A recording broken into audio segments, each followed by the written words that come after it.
keris itu lahir di Nusantara.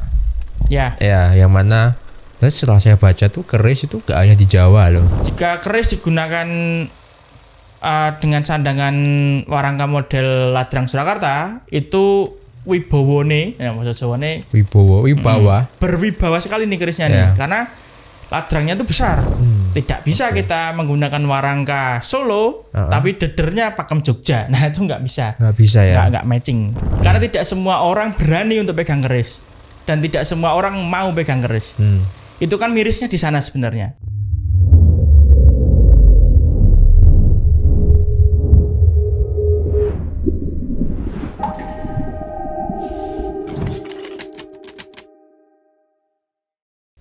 Salam sejahtera rekan-rekan dan salam budaya. Selamat datang kembali di channel Dunia Keris dalam program podcast berjudul Saling Silang.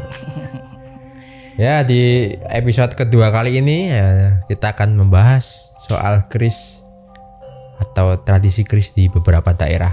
Wah, menarik juga. Menarik ini. Itu berarti sudah lingkupnya ke budaya berarti. Budaya Daerahnya ya. Kita sebutnya beberapa aja. Kalau berbagai daerah Indonesia banyak banget. Iya juga sih. Ya, kita bisa sampai subuh nanti di sini. Ya. Gimana Mas Andro? Ya, sebelumnya kita sempat ngobrol soal keris sebagai senjata dan pusaka kan. Terus kita beralih ke keris sebagai pusaka itu kan pasti penuh atau kental akan tradisinya. Ya. Ada budayanya. Dan di beberapa daerah di Indonesia itu kan pasti punya ciri khasnya, Mas, ya kan? Mungkin bisa dari segi bentuknya, bisa dari segi bagaimana menggunakannya, betul, merawatnya atau bagaimana. Nah, itu mungkin gaya ya. Ya, Oke, lebih bisa kita lihat dengan jelas itu gayanya. Ya. Mungkin kita awali dengan itu dulu, Mas. Gitu ya. Nggak usah jauh-jauh, kita di Solo dan Jogja dulu mungkin ya. Oke, tetanggaan. Karena pasti walaupun mirip itu kita pasti punya perbedaan antara Solo Jogja. Memang betul. Perbedaan secara jelasnya sebenarnya juga bisa dilihat dari model atau bentuk warangkanya sih. Itu dari warangkanya saja sudah berbeda. Ya. Cukup berbeda. Jauh. Jadi jika kita di Solo secara normalnya ada warangka Gayaman dan warangka Ladrang. Kalau gaya Solo berarti Gayaman Surakarta dan juga Ladrang Surakarta. Dan sebenarnya jika kita runtut lagi, itu ada berbagai jenisnya jugaan. Tapi secara bentuk khususnya di Surakarta atau di Solo itu terbagi dari Gayaman Surakarta dan juga Ladrang Surakarta. Dan Jogja itu juga sama sebenarnya, Gayaman Yogyakarta. Yang berbeda hanya di ladrangnya Jogja itu diberi nama Beranggah. Betul. Itu secara nama yang berbeda hanya Beranggahnya saja. Secara nama. Ya. Kalau Gayamannya sama, Gayaman Jogja, Gayaman Solo sebetulnya gitu. Yang membedakan adalah yang membedakan lebih kuat lagi itu di bagian bentuknya. Kalau Gayaman Solo lebih kepada besarnya dan juga ke eleganannya, lalu lebih lebih besar lah secara bentuk. Tapi kalau untuk Gayaman Yogyakarta itu dia lebih ramping, lebih kecil. Lebih kecil, kesan yang diberikan itu kesan luwes. Jadi enak aja kalau dipegang kalau Gayaman Jogja itu karena lebih luas, lebih praktis. Secara kesannya seperti itu. Kalau untuk Beranggah Jogja itu terlihat gagah.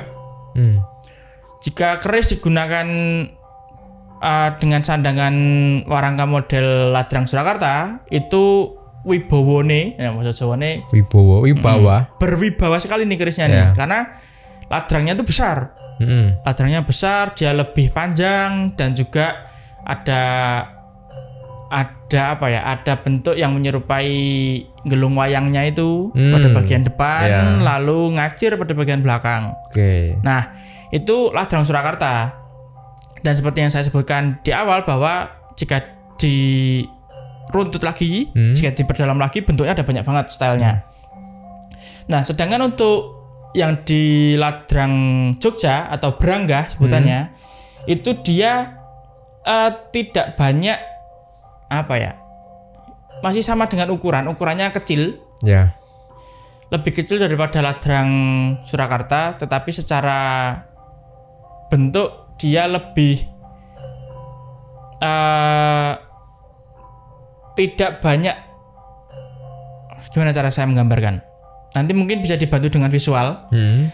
Karena jika kita melihat dari Branggah Jogja itu tidak sepanjang Ladrang Solo. Oke. Secara bentuk tidak sepanjang Ladrang Solo, lalu tidak memberikan dampak wibawone. Tapi secara malah tidak langsung ya. Betul, tapi membuat keris tadi menjadi elegan. Karena dia ramping terus kayak tidak muluk-muluk lah. Iya, Sederhananya, luasnya. Jadi itu yang dimunculkan oleh kesan warangka bermodelkan Branggah Yogyakarta. Seperti itu. Itu secara bentuk warangkanya. Banyak itu juga termasuk dari deder, mendak, pendok itu juga berbeda semua itu. Karena jika sudah kita melihat pakem, ya acuannya pakemnya. Tidak bisa kita menggunakan warangka Solo, tapi dedernya pakem Jogja. Nah itu nggak bisa. Nggak bisa ya. Nggak matching. Ya itu dari sandangannya saja. Kita belum membahas dari tangguh. Karena kebetulan di Solo juga ada tangguh Solo, yaitu PB Pakubuwono. Sedangkan Jogja itu HB Hamengkubuwono, seperti nama rajanya kan. Nah itu juga memiliki style yang berbeda juga secara rancang bangun. Rancang bangun itu adalah pola dasar bentuk kerisnya. Itu berbeda juga dari tangguh PB dengan tangguh HB. Sama halnya kita menilik dari tangguh-tangguh kerajaan sebelumnya. Jika kita membandingkan keris Senopaten dengan keris Singosari juga pasti berbeda. Karena tangguh merupakan era pembuatan. Jadi acuannya pasti setiap era pembuatan tadi, setiap daerah pasti memiliki ciri khas tersendiri untuk pembeda antara daerah satu dengan daerah yang lain. Nah ini juga sama diperlakukan untuk tangguh PB dan juga tangguh HB. Seperti itu. Jadi secara bentuk yang berbeda tidak hanya warangka, tangguhnya juga berbeda bentuk. Jika kita tadi membahas perbedaan gaya. Dan sebenarnya tidak harus dan tidak wajib keris PB menggunakan warangka Surakarta, ataupun kebalikannya keris HB digunakan warangka HB tidak wajib. Ya. Tidak harus, tapi ada baiknya itu diusahakan. Karena sebenarnya kalau secara porsinya memang keris PB kan lebih besar ukurannya, makanya warangkanya juga besar dan tidak cocok jika digunakan ke warangka Jogja yang memang dia lebih kecil secara ukuran. Ya, sebenarnya selain daripada pakem yang harus dipenuhi, tapi secara estetika pun nggak cocok kan? Ya itu tadi. Yang penting jika sudah menggunakan warangka warangka tertentu, katakanlah warangka Solo, ya gunakanlah pakem secara keseluruhannya pakem Solo. Baik dari deder, warangkanya, deder, mendak dan juga pendoknya. Kalau kita sudah menggunakan warangka Jogja, ya usahakan dedernya juga deder Jogja tuh. Jangan pakai menggunakan deder yang gaya Solo seperti itu. Tetapi warangka-warangka tadi kan itu hanya baju. Kita juga tidak mengharuskan warangka Surakarta dimasuki dengan dipasangkan dengan keris Surakarta, karena kita juga ada kerajaan keris dengan kerajaan-kerajaan lain tuh. Ada yang mulai dari Sepuh, ada yang dari Madyo, tangguh-tangguh Madyo kan. Tidak mungkin kita menggunakan warangka di era itu, pasti kan warangkanya warangka era sekarang. Begitu. Ini baru Solo Jogja ya Mas ya. Tapi kan keris itu lahir di Nusantara. Ya, yang mana terus setelah saya baca tuh keris itu gak hanya di Jawa loh. Betul. Nah, gaya apa sih yang membedakan Jawa dengan daerah-daerah yang sangat nyentrik atau sangat bisa mudah untuk dihafalkan atau dikenali itu keris Bali. Keris Bali. Keris Bali itu sudah karakternya kuat sekali dia. Apa ya? Ciri khasnya apa, Mas? Bentuk warangkanya pasti besar. Terus pasti menggunakan ornamen batu. Dan juga sangat banyak dan sangat bagus tentang tatahan relief. Itu Bali keren sekali itu untuk warangkanya. Kita dari warangkanya saja sudah bisa melihat kemewahan daripada kerisnya itu. Itu Bali. Sedikit bersinggungan dengan Lombok juga ada style yang mirip-mirip dengan Bali Lombok. Nah, lalu ada juga daerah, kalau kita menilik daerah wetan itu ada Madura. Madura juga memiliki karakter tersendiri dia. Baik dari material besinya, baik dari pamornya, terus rancang bangun dan juga garapnya, serta warangkanya. Nah, warangkanya Madura itu juga khas itu. Itu ya sudah terlihat bedanya lah. Kalau kita melihat kalau orang yang tidak terbiasa melihat warangka Jogja dengan warangka Solo mungkin akan terbalik-balik itu. Tapi kalau sudah disandingkan dengan warangka Madura, nah itu sudah pasti karakter yang kuat ya. Betul, itu sudah pasti nggak bisa kebalik. Sudah jelas itu Madura. Dan sama halnya dengan Bali tadi. Kalau kita bandingkan warangka yang ada di Jawa dengan yang ada di Bali, pasti beda. Jelek ya. Betul, karena Bali sangat bermain dengan ornamen, sangat menunjulkan estetikanya, kemewahannya, dan juga letak kerumitan daripada membuat tatahan dan reliefnya itu tadi. Begitu. Sumatera, Kalimantan itu juga ada ya, Mas? Ada. Kalau Kalimantan sepertinya tidak ada ya. Kalau Sumatera ada. Sumatera ada. Palembang ada. Melayu ya. Melayu, Riau. Ya itulah, itu ada. Itu betul. Keris Melayu juga memiliki karakter yang hampir sama dengan Bali secara kesan, bukan secara bentuk, tapi secara kesan. Kemewah itu. Kesannya kemewah tadi. Jadi kalau kita melihat keris Melayu itu ada yang dia dililit dengan perak, kawat tapi perak dililit. Terus ada dia ditempel dengan plat perak yang sudah ditatah seperti itu. Nah, yang lebih ekstrim lagi ini dari emas.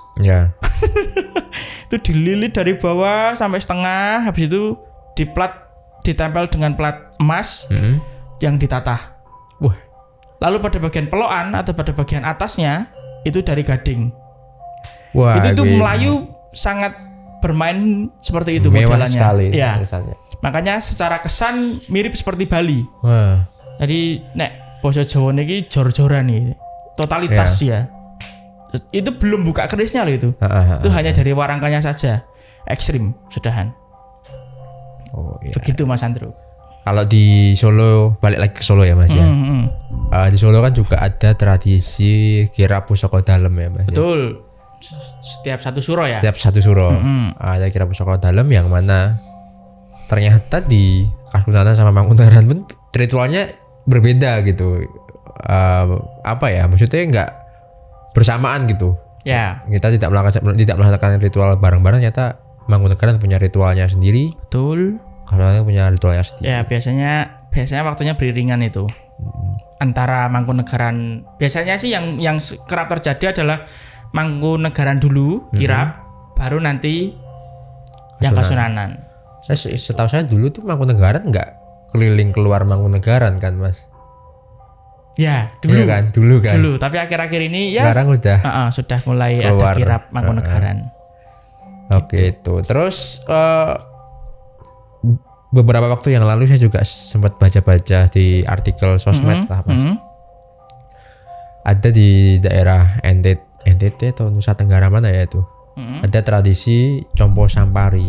Wah, apa itu? Saya baru denger ini. Compo Sampari. Compo Sampari adalah sebuah tradisi menyematkan keris kepada anak laki-laki yang akan disunat atau digitan.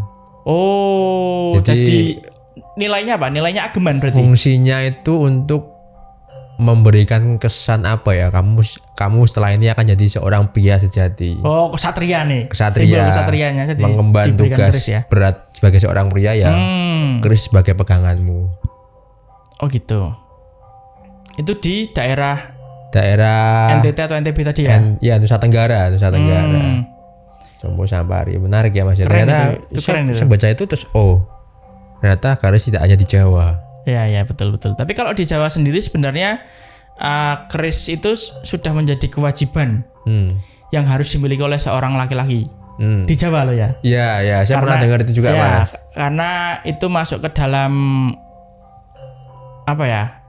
Kalau bisa dibilang itu tradisi wajib yang harus dilakukan oleh seorang pria. Sebenarnya ada 5 selain daripada keris. Ya. Saya lupa bahasanya ya. Kalau tidak salah itu Curiga, Turangga, Wisma, Wanita, Kukila. Kukila ya. Nah, Curiga itu kerisnya tadi.